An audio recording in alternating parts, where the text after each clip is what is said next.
ಬ್ಯಾಟ್ಸ್ಮನ್ನ ಏಮಾರ್ಸೋಕ್ಕೆ ಬರೀ ನೀವು ಅವ್ರ ಕೈಯಲ್ಲಿರೋ ಸ್ಕಿಲ್ ಮಾತ್ರ ಅಲ್ಲ, ಆ್ಯಂಗಲ್ಸಿಂದನೂ ವರ್ಕ್ ಮಾಡ್ತಾರೆ. ನಿಮ್ಗೆ ಜ್ಞಾಪಕ ಇದ್ದರೆ ಈ ಕ್ರೀಸ್ ಇಷ್ಟಿದೆಯಲ್ಲ 4 feet 4 inches, ಇದನ್ನು ಜನರಲಿ ಒಂದು ಕ್ಲೋಸ್ ಟು ದ ಸ್ಟೆಮ್ಸ್ ಅಂತ ಮಾತಾಡ್ತೀವಿ ನಾವು, ಇನ್ನೊಂದು ಮಿಡ್ ಕ್ರೀಸ್ ಅಂತ ಮಾತಾಡ್ತೀವಿ, ಇನ್ನೊಂದು ವೈಡ್ ಆ್ಯಂಗಲ್. ಇಲ್ಲಿಂದ ಹಾಕಿದ್ರೆ ಏನಾಗುತ್ತೆ ಅಂದರೆ ಬೌಲಿಂಗ್ ಮಾಡ್ತಾ ಇರೋದೆಲ್ಲ ಬ್ಯಾಟ್ಸ್ಮನ್ ಹತ್ರನೇ ಬರ್ತಾ ಇರೋಂಗಿರುತ್ತೆ.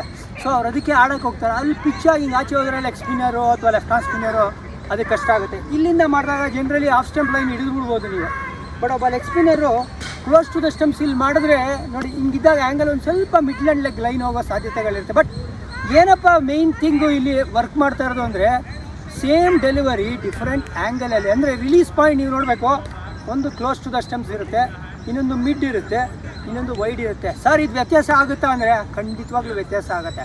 ಆ್ಯಂಗಲ್ ವೇರಿ ಆಗುತ್ತೆ. ನೀವು ಅದೇ ಲೈನು ಲೆಂತ್ ಮೇಂಟೈನ್ ಮಾಡಬೇಕು. ಅದ್ರ ಬಗ್ಗೆ ಆಮೇಲೆ ಮಾತಾಡ್ತೀವಿ. ಜಾನಿ ಅವರ ಯಾವುದು ಲೈನು ಲೆಂತು ಅಂತ ಕೇಳಿದ್ರೆ ಅದು ಡಿಟೇಲ್ ಡಿಸ್ಕಷನ್ ಇದೆ.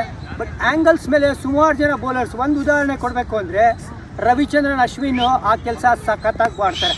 ಅವರು ಕ್ರೀಸ್ನ ಚೆನ್ನಾಗಿ ಯೂಸ್ ಮಾಡ್ತಾರೆ, ಆ್ಯಂಗಲ್ಸ್ನ ಸಖತ್ತಾಗಿ ವರ್ಕ್ ಮಾಡ್ತಾರೆ.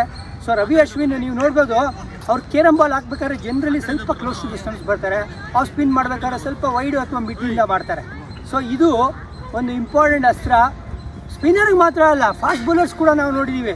ನೀವು ಇಂಗ್ಲೀಷ್ ಫಾಸ್ಟ್ ಬೌಲರ್ಸ್ಗಳು ನೋಡಿದರೆ ಕ್ರಿಸ್ ವೋಕ್ಸು ಅಥವಾ ಜಿಮ್ಮಿ ಆ್ಯಂಡರ್ಸನ್ನು, ಅವರು ಜನರಲಿ ಡೆಲಿವರ್ ಮಾಡೋದು ಮಿಡ್ ಆಫ್ ದಿ ಕ್ರೀಸಿಂದ. ಬಟ್ ಒಂದೊಂದು ಆ್ಯಂಗಲ್ ಕ್ರಿಯೇಟ್ ಮಾಡೋಕ್ಕೆ ಬುಮ್ರಾ ನಿಮ್ಗೆ ಜ್ಞಾಪಕ ಇದ್ದರೆ ಅವರು ವೈಡಿಂದನೇ ಮಾಡೋದು. ಅವರು ವೇರಿಯೇಷನ್ಗೋಸ್ಕರ ಒಂದೊಂದ್ಸತಿ ಇಲ್ಲಿ ಒಳಗಡೆ ಬರ್ತಾರೆ. ಸೊ ಬೌಲರ್ಗೆ ಆ ಸ್ಲೋಯರ್ವನ್ನು ಬೌನ್ಸರು ಎಲ್ಲ ಮಾತಾಡ್ತೀವಲ್ಲ, ಅದೇ ಥರ ಕ್ರೀಸ್ನ ಯೂಸ್ ಮಾಡೋದು ಭಾಳ ಇಂಪಾರ್ಟೆಂಟ್ ಆಗುತ್ತೆ.